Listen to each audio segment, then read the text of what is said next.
যদি কেউ তোমাকে ইগনোর করে, তুমিও তাকে ইগনোর করো।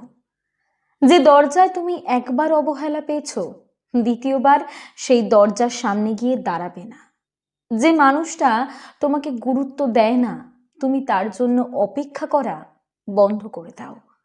তুমি যত বেশি সেই মানুষটার কাছে যাবে, তার কাছে গুরুত্ব পাওয়ার চেষ্টা করবে, সেই মানুষটা তোমাকে তত বেশি অপমান করবে, তোমাকে তত বেশি অবহেলা করবে। তুমি একটা মানুষের জীবনে প্রায়োরিটি হবে, তুমি কেন তার জীবনে অপশন হয়ে পড়ে থাকবে? আর তুমি সেটা অ্যালাউই বা করবে কেন? তোমারও যোগ্যতা আছে, তোমারও কোনো একটা মানুষের জীবনে প্রায়োরিটি হবার ক্ষমতা আছে। তাহলে তুমি সেই মানুষটার জন্য কেন অপেক্ষা করবে, যেই মানুষটা তোমায় বারবার ইগনোর করছে? যখন একটা মানুষ তোমাকে বারবার এড়িয়ে যাচ্ছে, তোমার সাথে কথা বলতে চাইছে না, তখন তোমারও সেই মানুষটার থেকে দূরে সরে আসা উচিত।